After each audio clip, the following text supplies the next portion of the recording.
So the conversation surrounding Kyle Shanahan's decision to keep the ball to start overtime eventually cascaded into the locker room after the game, where players said they didn't really know the rule. And, that's sparked a debate, David, between, well, the play calling doesn't matter when the players don't know the rule. And then the other side of it is, well, there's just a general sense of confidence in the play calling and just confidence in yourselves and what to do if everybody knows what the hell the rules are. So where does this conversation land for you? Well, it would have been really, really interesting had they scored a touchdown. I'll tell you that at the start of overtime, because under the old rules, right, a touchdown with the first possession would have meant the Super Bowl would have been over. So I'm not really sure what would have happened, but obviously would have been fascinating to see. As you just alluded to, I don't think it changed how the players were playing. Now people are questioning, well, did Kyle Shanahan call this appropriately by wanting the ball first? I think all things even, you definitely want the ball second because you have that rebuttal shot and you have a guaranteed 4 downs if you need them on that rebuttal shot, right? Like Patrick Mahomes did when he was driving downfield when they were down by 3. That being said, I think that this situation and this decision was a little bit more complicated just by virtue of how regulation ended.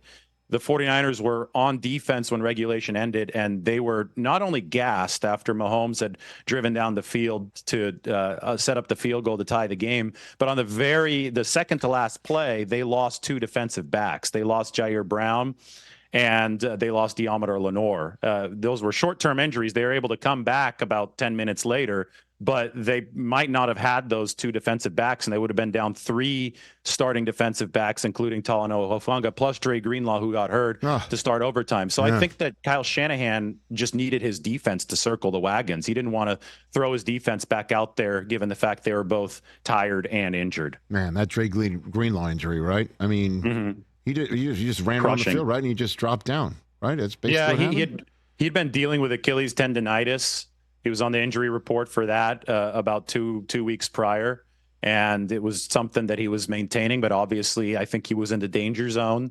It just shows you what these guys go through. I mean, these are long marathons of seasons. The 49ers played 20 games apiece in 2021 and 2022, and they're right up at that mark again here in 2023. Greenlaw, obviously an extremely physical player, a heartbeat of not only the defense, but this 49ers team, and it just gave way. It gave way as he was running out onto the field. Fred Warner said that he was in tears at halftime. Fred was when he came back in and he saw Dre Greenlaw hobbled in the locker room, and they really wanted to go out and win the game for Dre Greenlaw, and they couldn't. And I think that, Rich, was one of the lasting scenes in my memory from being in that locker room after the Super Bowl.